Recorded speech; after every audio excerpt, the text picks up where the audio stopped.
আসসালামু আলাইকুম প্রিয় দর্শক ভাই বোনেরা, আশা করি সবাই ভালো আছেন। আজ বৃষ্টি ভেজা একটা দিন, বাগানে আসলাম, কিছু কাজ করব। আর যদি কিছু হারভেস্টিং থাকে তাহলে করব। বাগান করার শখ আমার অনেক আগে থেকেই ছিল, কিন্তু আগে আমি করতে পারিনি। জীবনের প্রথম দিকেই আমি বাগান করব বলে ভেবেছিলাম, টুকটাক ফুলের গাছ টাক এইসব করছিলাম, কিন্তু ওই সময়েই হয়ে গেলাম যমজ সন্তানের মা। আর দুটো সন্তানকে বড় করতে করতে আমার জীবনের প্রায় অর্ধেকটা সময় চলে গেল। এখন বর্তমান সময়টায় আমি যদিও সময় পেয়েছি অনেক, কিন্তু জীবনের প্রায় সন্ধ্যাবেলা এসে উপস্থিত হয়ে গেছে। এখন শরীরে এত শক্তি নেই, আছে শুধু মনের শক্তি, মনের বল। তাই নিয়ে আমি বাগান শুরু করে দিয়েছি। দেখুন আমার বাগানের কি অবস্থা। বৃষ্টি হয়েছে অনেক বেশি।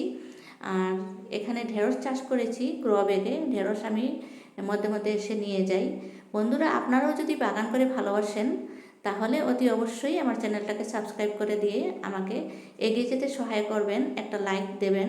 লাইক না দিয়ে আপনারা যাবেন না, সবাইকে রিকোয়েস্ট করে বলছি। আপনাদের একটা লাইক আমাকে অনেক দূর এগিয়ে নিয়ে যাবে। আমি কিছু ঢেঁড়স চাষ করেছিলাম, আর এখানে দেখতে পাচ্ছেন একটা কালো মরিচের গাছ। এটা কিন্তু আমি খুব যত্ন করে করেছি। মরিচ ধরা আরম্ভ হয়েছে, কিছু শাক করেছি, ডাঁটার শাক।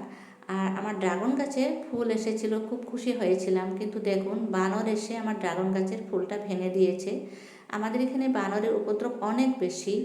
আর এবছর বোধহয় আমি আর ড্রাগন ফল পাবো না, কারণ ফুল যেহেতু ভেঙে দিয়েছে, এবছর আর নাও হতে পারে। এদিকে ধুন্দুল হয়েছিল, ধুন্দুলও খেয়ে ফেলেছে। এত কষ্ট করে দেখুন বাগানটাকে এইভাবে করে নেট দেওয়া হয়েছে, তারপরেও বানর কোন দিক থেকে রাস্তা বের করে নিয়ে ঢুকার আর এসব করে যায়। বন্ধুরা, সবাই ভালো থাকুন, সুস্থ থাকুন, সবার সুস্থতা কামনা করে আজকের ভিডিও থেকে এখানেই বিদায় নিতে চাই।